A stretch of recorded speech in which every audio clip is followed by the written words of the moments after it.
This knowledge has completely turned my experience in motherhood around. It has empowered me, not only for milk supply, but to prevent colic or to quickly ameliorate colic. And it led to me being a happy mom, being able to, sleep and rest and enjoy my baby and not have concerns. I just felt so empowered. That's when I decided, I have to begin this project already while she's a baby. If I wait till she's a toddler like I did with my third child, I will forget again. Balloons, bazookas, boobies, bosoms, boulders, cans, hooters, knockers, melons, honkers, jugs, rack, tatas, tits, torpedoes, guns, bust, doorknobs, coconuts, and our favorite one, the girls. Welcome to the All About Breastfeeding show, where your host, Lori, highlights mothers just like yourself and goes beyond the surface questions and digs deep so they share not only their joys and happiness in their daily breastfeeding life, but also their pain and struggles and how they worked through them. Episode number 84, Breastfeeding and Milk Supply. Welcome to All About Breastfeeding, the place where the girls hang out. I am your host, Lori Jill Eisenstadt, IBCLC. I would like to invite you to join our All About Breastfeeding community. This is a great place to get to know other moms and share your stories, your wisdom, and talk about the guests on the show. I have also added quite a few handouts and checklists on topics related to breastfeeding, and this is all for free. All you need to do is go to Facebook and search for All About Breastfeeding Community.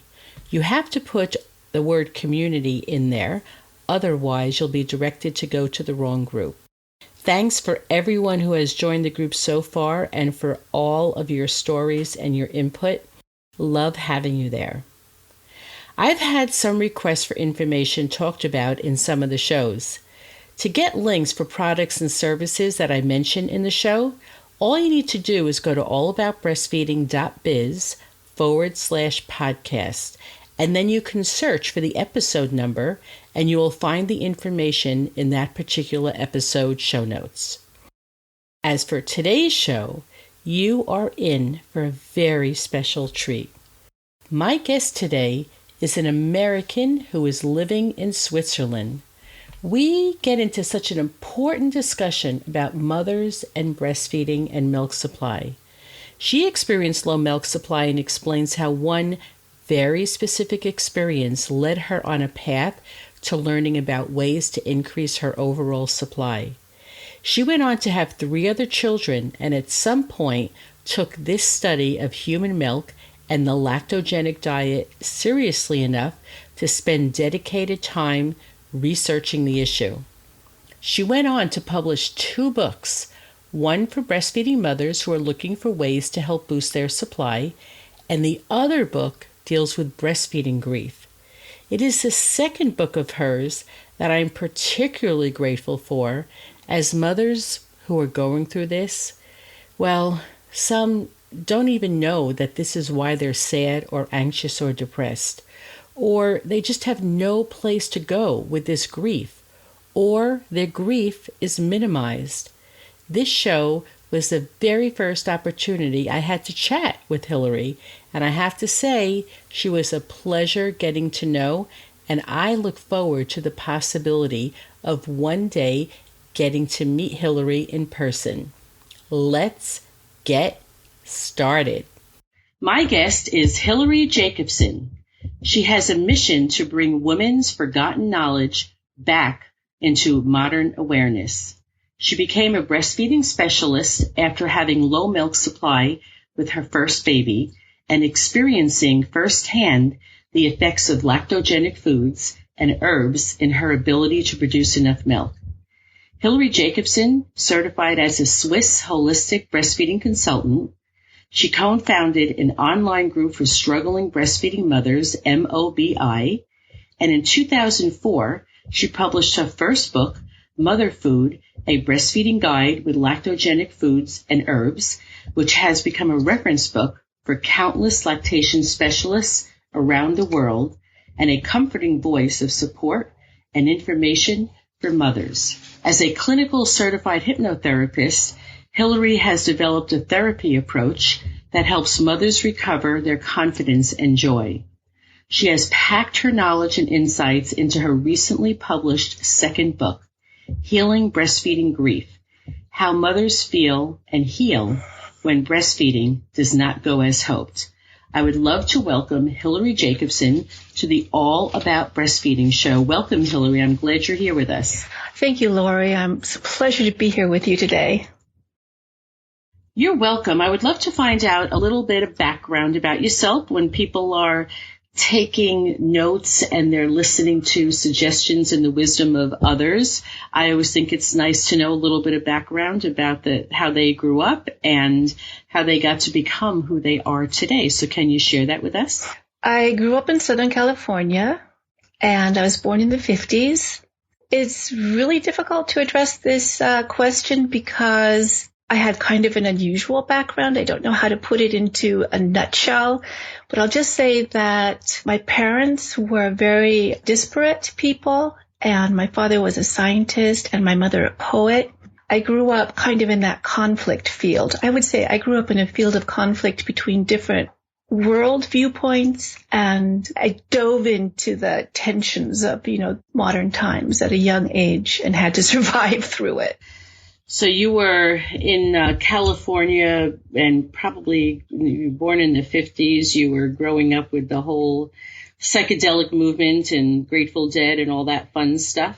Well, kind of. I hit 13 in 1968, so I was on the tail end of everything. And I never listened to the Grateful Dead. And actually I wasn't that interested in that kind of music. And I very quickly, I have to say, dived into, swam briefly, and then pulled out of the whole drug, marijuana and psychedelic scene. It was very brief. By the time I turned 17, I recognized that I had to pull away from that whole thing. I felt very strongly that if I didn't, I would lose my life's path. Yeah. And is that about when you moved away? In a sense, it is. I began dedicating myself to music at that time. I was a flautist, and when I was 19, I moved to Switzerland to study music. And when you moved to Switzerland, did you know anybody there?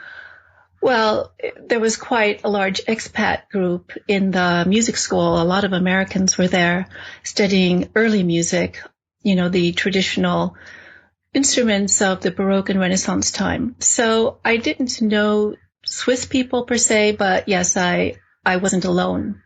And I'd like to hear, you have a wonderful background of I think your hands in quite a few things. So can you tell us a little bit about when you had your first baby? And I'd like to talk a little bit about your breastfeeding experience. And I don't know what happened in your life before then, who you were hanging out with and what you were exposed to. And so I know that you breastfed because you had some problems. So can you talk a little bit about how you even knew that you wanted to breastfeed? Well, actually, I was terrified of becoming a mother because my own relationship to my own mother was so difficult. But when I was 27 years old, I went to Israel with my fiancé, and I wound up working in the baby house. So I was alone taking care of up to 6 babies a day from morning to evening. And that really got me over my fear of all things babies and motherhood. And I was really looking forward to breastfeeding and to becoming a mother at that point. I had kind of reassured myself that I had what it takes to deal with a baby. And I was in Switzerland, so obviously I didn't have family and, old girlfriends and all of that all around me. But the Leche League was quite big in Switzerland, and as is the natural life movement, it's very big in Switzerland. And I just assumed I would breastfeed. I read the Leche League, the Art of Breastfeeding, and other childbirth and breastfeeding books at the time. Oh, Sheila Kitzinger, she was really big, right? So I read a lot of her work. You were about the same, because I was born in 57, and on my shelves in my town was basically Thank You, Dr. Lamaze. Right. And The Womanly Art of Breastfeeding. Mm-hmm. And Bradley books had just hit the library. And I always know that I'm dating myself when I say these things because, of course, now we know there's, shelves and shelves of books in the libraries, the bookstores, and then, of course, we have the internet. But my field of knowledge was very narrow from just a few books. Right. And yet we were told, and I certainly believed, that I wouldn't have breastfeeding problems. Right.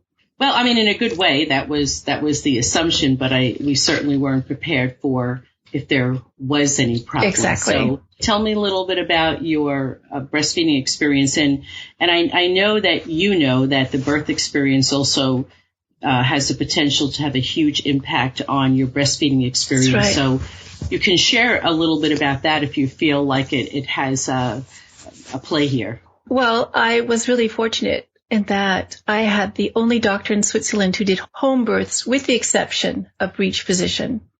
And so because my first 2 children were breech physician, I had to do a hospital birth. So I was really lucky that I didn't have to have a C-section having a breech physician child. The birth experience was very beautiful in many respects. However, in some of them it wasn't, like it always is.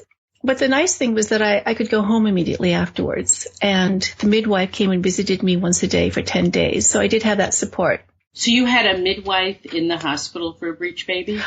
Yes, I did. But it was the doctor who really took over that part of it. No, it wasn't a midwife who helped me birth in the hospital. In fact, it was my experience with the midwives in the hospital that was somewhat difficult. What the doctor did was he would give you a shot, essentially, of some form of oxytocin right at the last moment so that you would have a really powerful expelling contraction. And using that powerful expelling contraction, he would help the baby leave, pulling it feet first, or however it was that it presented. And so he had a lot of success with that. He was well known for that in Switzerland. The way that it worked in Switzerland at that time was that the insurance companies would pay for 10 days of in-hospital care or 10 days of home care with the midwife. So a midwife would come to your home once a day and, help out here and there, explain this and that, and check how breastfeeding is going. That's a nice feature. That was wonderful. Yeah. 10 days of having someone come to your house and getting eyes on you and your baby and Absolutely. imparting their wisdom. That's great. Absolutely. So talk to me a bit about the breastfeeding. Well, my midwife said that the latch was fine and that everything was going well. And initially it looked to go well, except that I would say the 3rd day I had extreme engorgement. Engorgement can be a risk factor for low supply. What she didn't recognize was that I had polycystic ovarian syndrome. I had different sized breasts. I had, kind of the saggy breast look that people with polycystic ovarian syndrome can have who are kind of predisposed for low milk supply. She didn't recognize any of the risk factors. And so the first couple of days went well, and my baby, she said he latched well. After a couple of days, though, it was very apparent to me that he was unhappy on the breast. He was pulling away, arching, struggling to get enough milk. And I had no idea what was going on. But what they said at that time was that, well, if you're feeding on demand, that means following your baby's cues of hunger, you're good to go. So he and I basically struggled for 3 months. For me, it was horrific. It was a horrific experience. I think horrific is the word. I mean, I sunk so far down. I was praying from day to day, please let this work. Please let it work tomorrow. I'm doing everything I'm supposed to. Why isn't this working? Why is he always so unhappy? Why is he struggling? And, we went to the pediatrician and he asked, are you feeding on demand? If I am, well, then everything's okay. He was gaining slowly. At some point, he stopped gaining weight. He just plateaued. And there was something about that just kind of went click, then the penny dropped and I thought, this just isn't right. And I went out and I got some formula and I fed him a bottle of formula. And for the first time, I saw that content, happy baby look on my son's face after drinking a bottle of formula. And I was so heartbroken and so devastated and just at a loss to understand what had happened. During that time period, when you were going for your pediatric visits, was it just all those same basic questions and an acceptance of the slow weight gain? Yes. So there was never any talk about seeing a specialist if there was one for you to see? No, there was no specialist for me to see. I did also go to what was called a mother care nurse. She was a specialist specifically for mothers and babies. You could go once a week for, a weight gain check and so forth.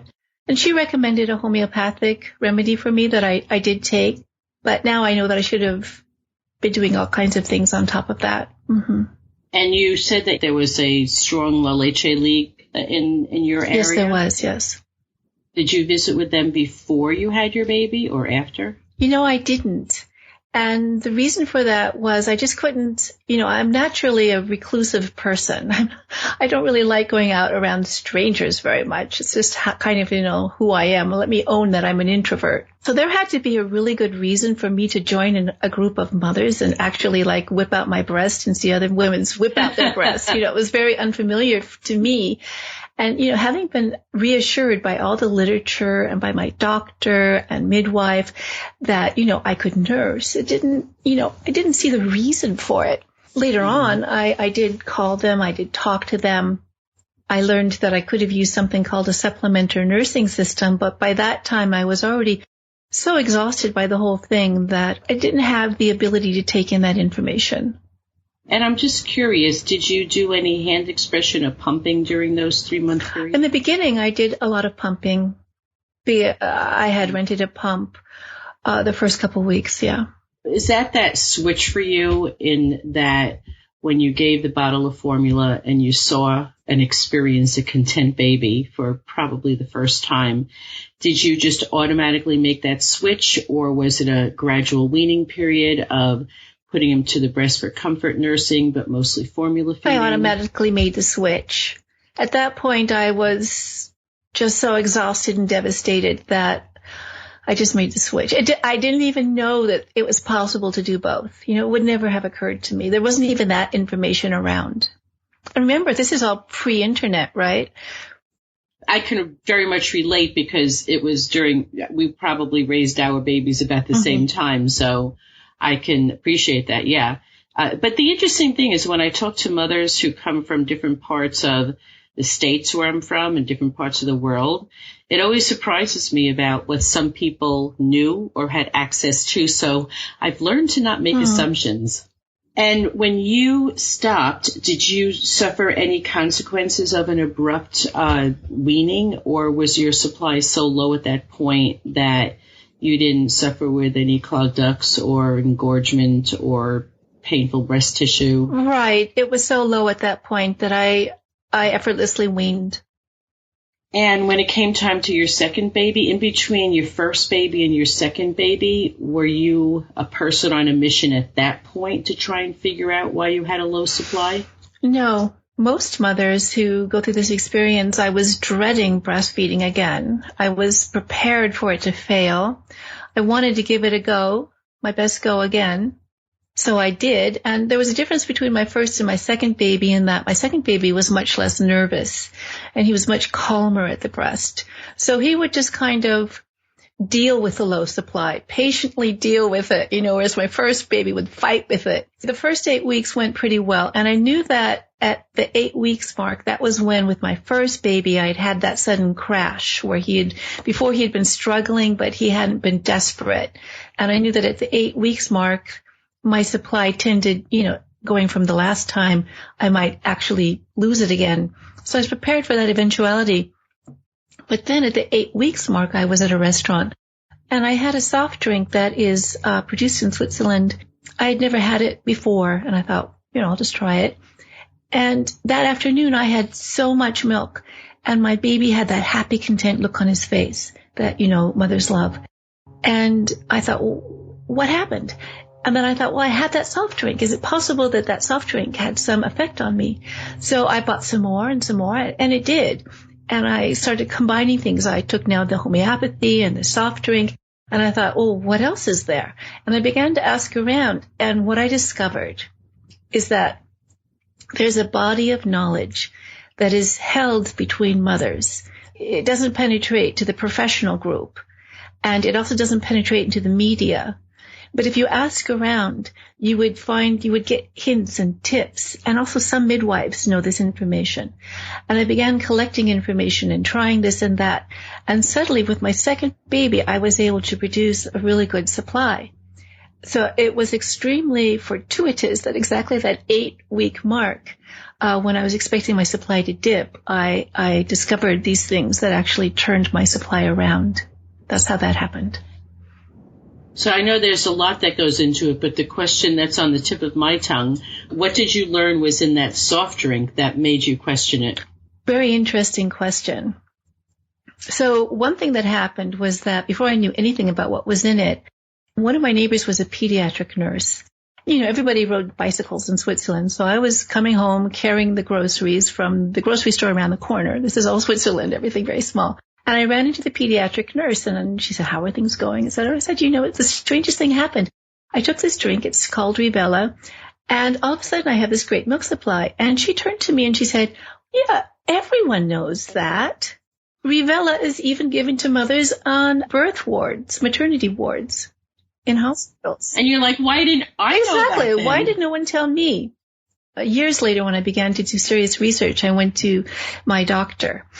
And I'm a family doctor. And I said, well, by the way, I was carrying my 4th child on my arms and nursing her while talking to him. And I said, well, do you ever have moms come to you who complain of having low supply? And he said, oh, yeah, all the time. And I said, well, what do you recommend? And he said to me, and this is a very sad thing. I'm sorry, this might shock some of your mothers. He said to me, oh, you know, they're just looking for permission to stop. They just don't really want to. You know, all mothers can nurse. They're just looking for permission to stop. So I just tell them it's okay. You don't have to nurse if you don't want to. And I said, well, do you ever recommend something like Revella? Because that really helps me. And his eyes fell to the floor, you know, as if in shame. And he took a moment and he said, my wife nursed all 3 of our children drinking Revella. And, you know, I was shocked. And that's when I realized that that information can be that close, you know, to a doctor, but he still won't take it in and give it to his mothers because it hasn't been studied. There's no evidence base for it, except the experience of mothers. So let me answer your question. What's in it? So Revella, what they did in Switzerland was, you know, it's a cheese making country. So they have all of this milk that they used to make cheese. So I think it was in the 40s or the 50s. They asked themselves, what can we do with the whey? Rather than throwing it away, can we use it somehow commercially? And I thought, well, we'll use the whey to make a soft drink. So they took the whey and they added, so it's very mineral rich, right? Whey. And they added to it some lactobacilli, and they also added to it an herbal combination of herbs that are typically found in the Alpine area. So it's a real Swiss drink, you know, cheese and herbs. So you actually have things in it like fennel and anise. I think they also add fenugreek into it. I called the producers of Revella. I had a conversation with one of the ladies, and she said, you know, she's always heard that it increases milk supply, and yes, they supply it to lots of the hospitals. But she always thought that was just placebo. And I said, well, it had that effect on me and I wasn't expecting it. So it can't be placebo. And I asked her, what's in it? And she said, well, that's what is that called? You know, that's the company's secret. They can't tell me what's in it. She did say it was herbs. It was, you know, herbs from the Alps. And now they're confusing the issue. They don't want to let you know. So now they say it's fruit extracts. Right. So it's not fruit extracts. It's the fruit of the herbs. Like sometimes the seed of the herb is called the fruit. And this, I think, is mostly fennel, anise, and fenugreek. So interesting what you said about the physician in that you said that it might upset some moms. My experience is frequently that physicians will say to moms, you know, they're just trying to make everybody feel better about it. And they will say, well, if you don't want to, you know, it's okay. You'll be fine. The baby will be fine. But part of my thinking about that is that they frequently don't even know what it is they can do to help. Yeah, they don't mothers. have the tools. They don't have the tools to help mothers, and they don't want to make them feel bad. So then they say that. But it's interesting with the physician that you're telling me about is that he did have a little bit of a golden nugget, and he kept it to himself. that was the beginning of you saying, hey, what's going on here? It was the beginning of my recognition that this was a body of knowledge that was held by a few mothers and a few healthcare practitioners, and that the mainstream body of mothers did not have this information. And I just felt that wasn't fair. Taking a little break so I can share this info with you. I am really psyched to be able to share this next piece of news with you. My regular listeners are very familiar at this point with Momentum, the organization that I talk about on each show.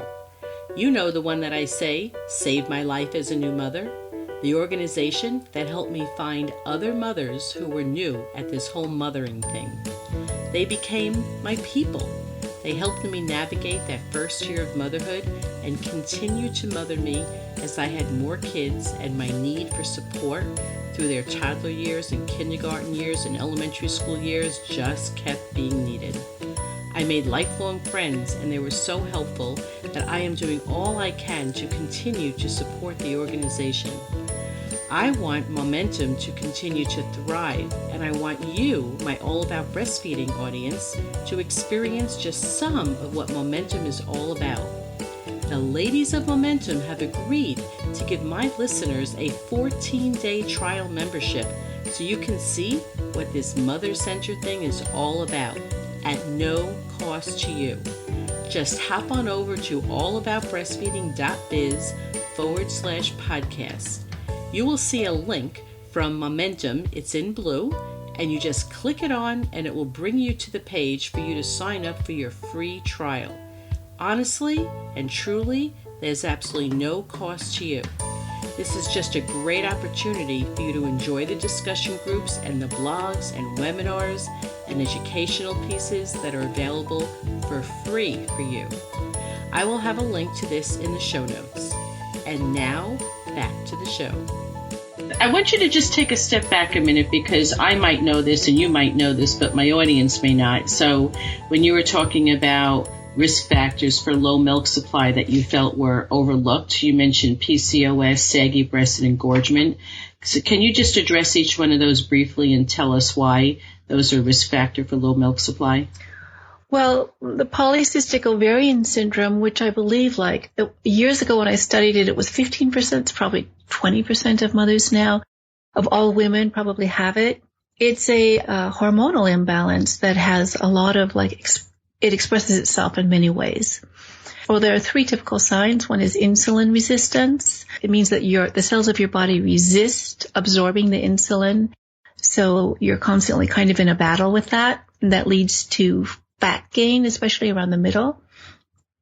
Then there's a testosterone preponderance with polycystic ovarian syndrome, which can lead to thinning of the hair on the top of the head and to hair growth, let's say in unwanted places. And then there can be estrogen dominance, which can cause also weight gain and also lead to things like premenstrual syndrome, pretty extreme cases of premenstrual syndrome. So I had it. I had been using a healthy diet. I have to say this too, that from the time that I was a teen, I was very interested in yoga, in healthy diet, meditation. So I was controlling my polycystic ovarian syndrome. I was thin. I was pretty healthy, but I did have signs of it. And one of the symptoms of it too is that during puberty, because you don't have kind of that balance of hormones that you need, that mix of hormones, you can have late menstruation and you can have kind of insufficient development of the breast tissue. So that's polycystic ovarian syndrome. And what was the other one that you mentioned? Saggy breasts and engorgement. Right, the saggy breast, that's sort of like an indication of insufficient glandular tissue. It can be one of them.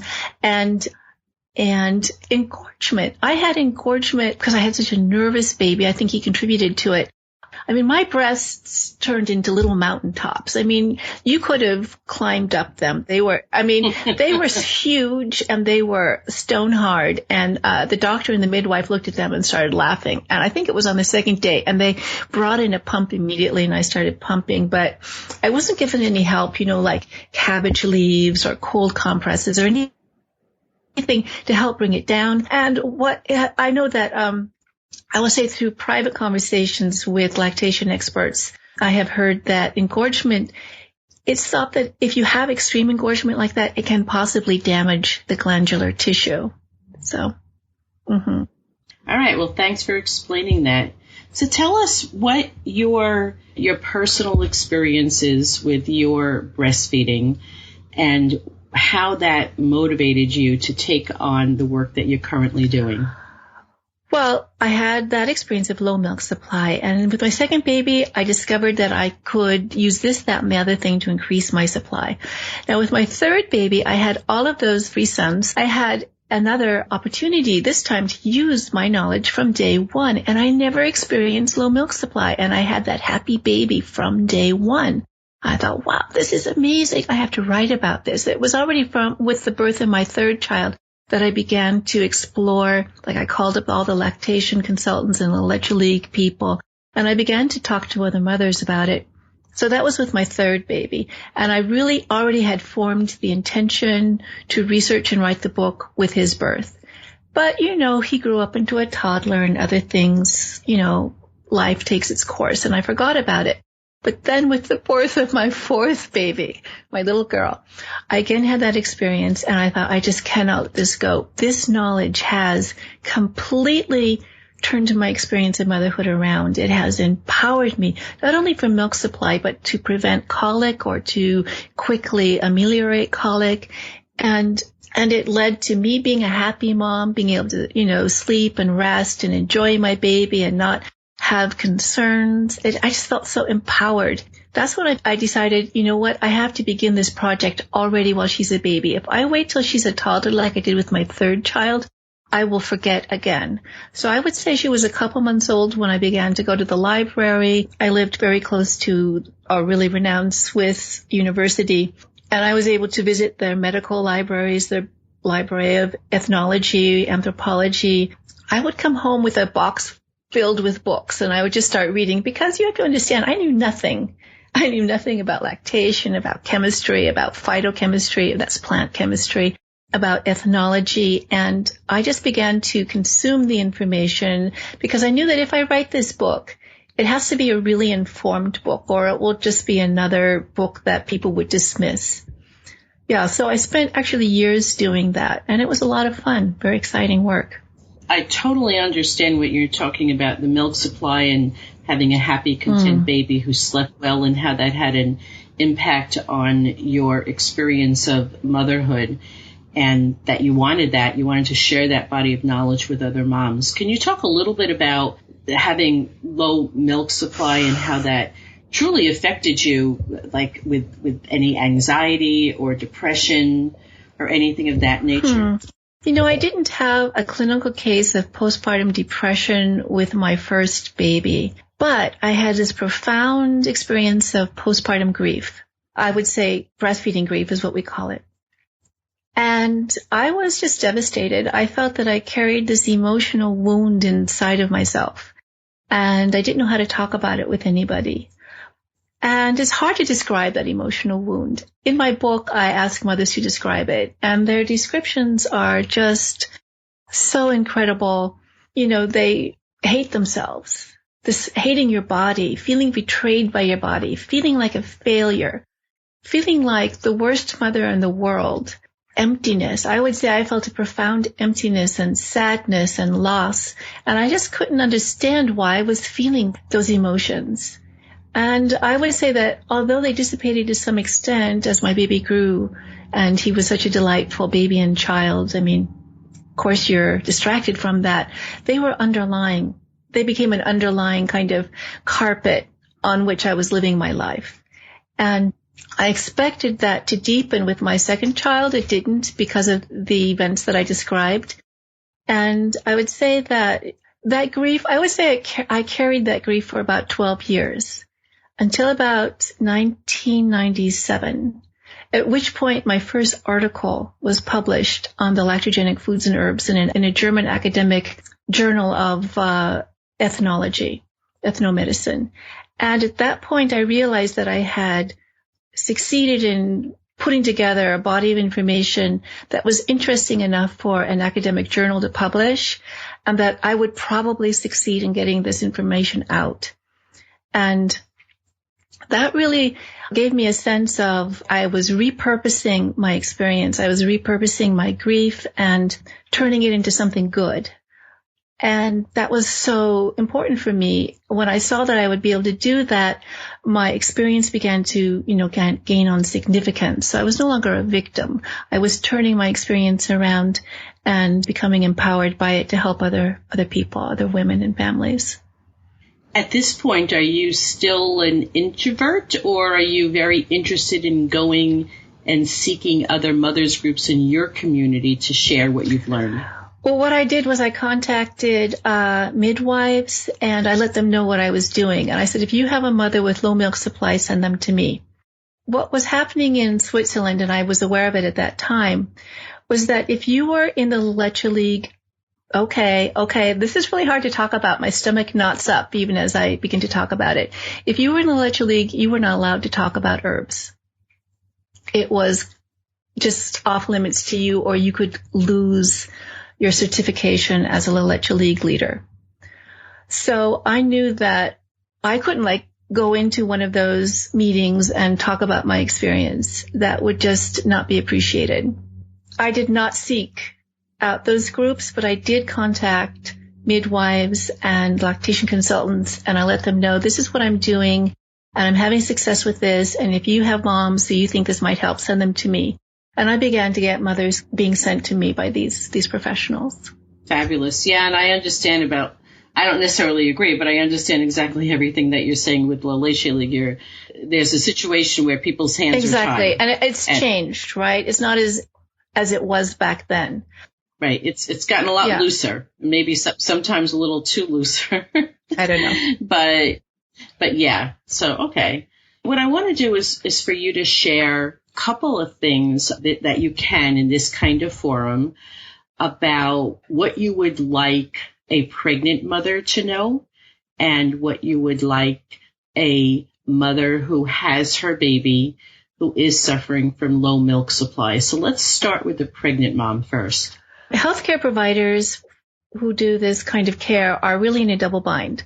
If you tell a mother you have these risk factors, you should be aware of this, and they get really worried and they are aware of the risk factors, and then they have no problem and they easily breastfeed, they will turn around and say, why did you make me so worried for no good reason? I didn't need all that worry. But then if you don't tell mothers and they have those problems, they turn around and they say, why didn't you warn me? So this is a really difficult situation that lactation consultants, midwives, and doulas and OBGYNs find themselves. So I would like it to become more dispersed in the general population. I would like this awareness to be talked about on television and radio and books to be written and websites so that it becomes acceptable that what I call the plan B, which is be aware, be prepared, and be conscious. So be aware of the risk factors, be prepared to meet them, and be conscious about what's really important. And let me start with the be conscious first. What's most important for your baby is to maintain that heart-to-heart connection with your baby and to maintain that calm presence and to avoid postpartum depression. Because if mothers go into postpartum depression, that's a known risk factor for the baby. The mothers are not interacting with the baby. They're not responding to their cues. They aren't as emotionally accessible to their babies. And babies can carry long-term deficits if their mother goes through postpartum depression. This is just known. So be conscious that the most important thing that you can give your baby as nourishment is your presence, your happiness, your engagement with your baby. So going back from there, being prepared is knowing what to do in the event of delayed lactogenesis, which is the onset of milk production, or low milk supply, so that you're not taken by surprise. So that's a discussion. And then being aware of the potential risk factors would be some of the things that we mentioned, like polycystic ovarian syndrome, but also if you have thyroid issues, if you are obese, if you're an older mother, you have fertility issues. And there are other issues as well. For instance, we know that alcoholism in the family can be a factor for supply issues. And there's a longer list as well, like blood loss during childbirth. being aware of those risk factors, also, the shape of your nipple, early birth, birth trauma. You tell mothers these things and it will make them worry. Well, there's so much. Mothers are smart. Mothers are capable of taking in information. If it's presented in a supportive way, and especially if we tell mothers, what's really most important is your connection with your baby. That's more important than anything else. And you can cultivate that connection during pregnancy through just relaxation every day and just tuning into your baby, putting your hands on your belly and just breathing into your belly and connecting with your baby. And you can cultivate that with meditation during pregnancy or hypnobirthing kinds of preparation. And then there are dietary measures that you can take during pregnancy and herbs that you can take during pregnancy and also immediately after birth to help support your milk supply. I have a couple of questions. And you said before, on one hand, practitioners, they're kind of in a quandary because if we tell how it makes moms feel, if it turns out another way, and if we don't tell how it makes moms feel, if it turns another way. So this question, you may think it's that same kind of quandary. I'm going to ask you, though, if you can share. The first thing is, what are some common scenarios that you see with women who have a low milk supply that you're seeing fairly commonly that others might think there's just no way that you could really make much of a difference with her supply, that you've learned that you actually can make a nice difference? There are different stages of insufficient glandular tissue. Mothers who have, very, very little will not be able to build up their supply significantly, especially in, after their first childbirth. But from pregnancy to pregnancy, the milk supply naturally improves. But even with that first birth experience, mothers can increase their milk supply. They can partially breastfeed, most of them, using the herbs and the foods. So in most cases, I would say, of insufficient glandular tissue, polycystic ovarian syndrome, you can see an improvement. Now, one of the things that mothers are told is that there's this so-called window of opportunity after which you can't improve your supply. I haven't seen enough mothers talk about this to be able to make a, 100% statement, but I have seen some mothers significantly increase their supply outside of that window. So later, a few months after childbirth. Of course, thyroid issues, we know that if you have thyroid issues and you get put on the medication, you can just turn your supply around instantly. One of them is the blood loss during childbirth. And this can drain the pituitary and kind of paralyze the pituitary gland so it's no longer producing the hormones of prolactin. There's something about the herb alfalfa that if alfalfa is taken in a timely way, it can actually even turn that kind of loss of breastfeeding around. That's a very important one to know about. I always say that the people and mothers surprise me all the time, and that excessive blood loss, postpartum hemorrhage, it's so interesting because as many mothers as I see that their supply really suffers, and I feel that's the cause of it because we've ruled out a lot of other things. There's this equal amount of mothers who, from their birth experience, in addition to the extreme blood loss, I am thinking there's no way, I'm thinking in my head, there's no way that she's going to possibly be even to make much of a partial supply that's going to keep her interested in breastfeeding.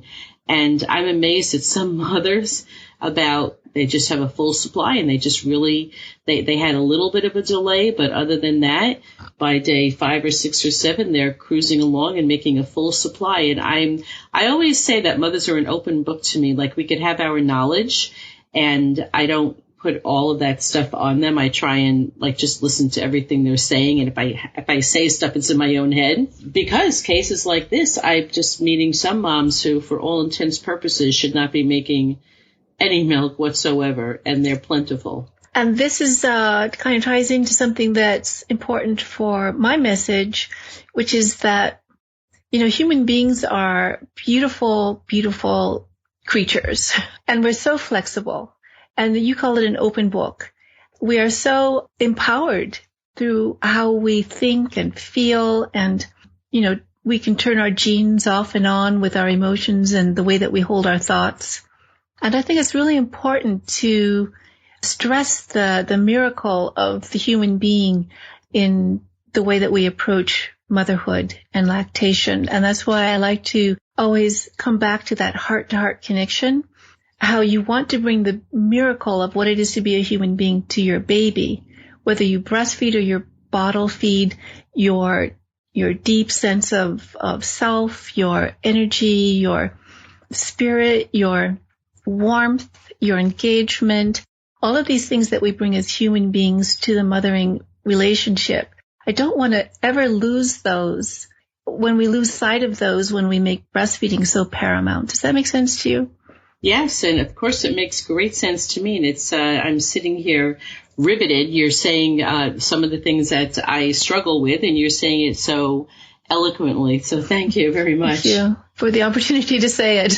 It's not healthy to make it all about the breastfeeding. Like you're a mom now, you have a baby who needs you to be present, and we will work on the breastfeeding, but we can't make it all about the breastfeeding and the milk. And I try and talk to mom. It's okay if you're making partial supply. It's still great. It's fabulous. And I spend enough time working with moms trying to, and I will say, convince them, because I really want them to continue that, if their baby needs 30 ounces a day, and if they're making 8 or 10, I'm like, that's fabulous. And just keep going. And there's this general sense. I know I am stereotyping, so not everybody, but there's this general sense that unless I can make a full supply, if I have to work so hard at this and take this stuff or do some pumping, and my baby seems to be doing just fine on the bottle of formula, I'm just going to make this switch. Now, I understand where you were coming from, and perhaps myself, and in those days, I just didn't have anybody to help me and give me any information like that. But I often feel when I'm working with a mom and I can help and encourage her to keep going if she's making just a partial supply. But there's so much moms and the lives they lead. It's just kind of like, well, I'm just going to go to formula unless I can make a full supply. Mm-hmm. And I have to say that I would, really stress the individual situation. For instance, if a mother's returning to work, and when she comes home from work, she has to pump and she has to spend all that time with the pump instead of with her baby, I think it's a very legitimate question. Is this really worth it? I think it's an important question for us as lactation specialists to be able to take a distance to that and to understand that the mother having time with the baby may actually be more important than pumping at that point. I think it's very important for us to be flexible. Personally, and I have to tell you, it's been a real struggle for me to get here. I've had to overcome so much of my own, preference for breastfeeding and my understanding of the value of breastfeeding to also say, you know what? The value of your spending little time that you have, and so many mothers are stressed and having to work very soon after childbirth. It may be important for you. And also, I think it's important to look at other options, to look at, wouldn't it be wonderful if we could become a community of those mothers who do have ample milk supply, really were sharing it with those mothers who need it? Of course, there's this milk sharing thing going on. Your doctor's not going to recommend that you milk share because, it's not sterilized, it's not regulated, and so forth and so on. Mothers have always had a community of mothers to fall back on. We don't in our society, and that's part of the denaturalization of motherhood, is that we don't have that community of mothers to fall back on. But wouldn't it be wonderful if, let's say, you knew you were predisposed for low milk supply and you could have a donor mother's milk right from the beginning as you're building your milk supply so that you can just have that good feeling about your baby getting 100% milk. And not all mothers are going to like that, of course. Some mothers would never use that. But I'm just saying, wouldn't it be wonderful to have all these options? Oh, yeah. And when you talk about, you mentioned plan B. Well, and I do. I have a plan B and I have a plan C. And so when I talk about, I'm really encouraging moms, these are the moms who are through their tears saying that they really, really want this to work. That little sense that if I can't give all my milk, then forget it. Separating from, are they going back to work? Because I certainly take all of that into consideration. Right. I also talk to moms about milk sharing. In my community in Phoenix, Arizona, we actually have a pretty good community, and they can get milk and they can make a connection with another mom. And sometimes it turns out to be a long-term connection. So I'm telling moms, between the milk that you're making and if you can supplement with milk that you get from another mom, and some people, they are personally freaked out about that. Maybe their partner's freaked out about that. Some listen to their physicians who tell them milk sharing isn't safe. They can't share. And I have my own personal bias about why that's not okay, because I think it's perfectly fine. Every mother gets to make her own decision, but that is part of my plan B, plan C. So in other words, that's what I was referring to. Like for some moms, it's like an all or nothing. And I try and really strongly encourage that it doesn't have to be an all or nothing, that this is something that you really, really want, then you can work towards it. And other moms, you definitely get where they are and they say, you know what, I'm okay with it. I'm fine with it. And, I'm done and I'm just going to make that switch. And other mothers are saying, well, if I pump 2 or 3 times a day and I get a couple of ounces, I'm happy with that. But it's the moms who are really clearly emotionally suffering that, I have a lot of that conversation that it can't be all about the milk. And if it is that important, here's plan B, here's plan C. You can get milk from another mom and, go on from there. But it is a very hard discussion. Yes, it is. And so I became a hypnotherapist, began working with mothers who were going through the kind of breastfeeding grief that I went through as a first-time mother. So I recently published the book, Healing Breastfeeding Grief. And that has to do with those emotional struggles that mothers really do go through. I've actually prepared a kind of a webinar for other hypnotists to learn this kind of therapy. I think it's a really important addition that we can give mothers the ability to move through these really difficult feelings, these being stuck in this sense of inadequacy and failure and wanting breastfeeding to work out. Well, a lot of mothers actually go on to comfort feed, that is, as the baby grows older and begins to eat solid foods, whatever they do produce becomes enough. And even if they produce nothing, sometimes babies just like to suckle on the breast just for comfort and connection to their mothers. So there's really no reason to lose that. I talk about that a lot, that there's more reasons to breastfeed just than the milk that they're getting. And I love moms who are fine. Sometimes babies kind of show their moms the way, like they're cuddling up and they're trying to, suckle, and moms realize that their babies want to be there and their babies are kind of telling them it's okay to comfort nurse. So I always think that's cool. So what I'd like for you to do is just tell me a little bit about perhaps the book that you've just written and published, or tell us about how moms can reach you, the moms that you work with, and how you feel you can be of service to them. Right. I give consults both on the lactogenic diet, on the nutritional part of things, and I give hypnotherapy sessions over Skype or in person. And I can be reached on my websites, mother-food.com and also healingbreastfeedinggrief.com. I have one more thing to add to the milk sharing information. Do you remember my mission is to bring this, some of our foremothers, our ancient foremothers' wisdom to modern times? And that is that one of the ancient doctors who wrote in the 1st century, his name was Serranos. I was reading his information about breastfeeding, and he actually said the healthiest babies are the ones who get milk from the most mothers. How do you spell his name? Serranos, Soranos. I'm going to check out any information on that. Thanks for sharing that. You're welcome. Is there anything else that you wanted to add before we say goodbye? Yes, please check out my YouTube channel, Hilary Jacobson. I'm going to be putting up YouTube videos about a lot of things, information, interviews, and little webinar kinds of presentations. Fabulous. So you already have a YouTube site? I do, and I'm preparing videos and informational webinars now. Fabulous. Can't wait to check into that. And I can't wait for you to, did you say the webinar that you have that you're working on it, or it's been released? I'm working on a couple different ones now at the present moment. Mm-hmm. when you have an opportunity, when you're ready for the rest of the world to know, you'll send me an email and let me know, and I'll be happy to share it with my listeners. Oh, thank you so much. Lori, it's been a great pleasure talking to you today. Thank you. And you too. Bye-bye, Hilary. Thanks for hanging out with me for another great show here at All About Breastfeeding. If you would like to learn more about me, please check out allaboutbreastfeeding.biz/about. Until the next show, bye-bye.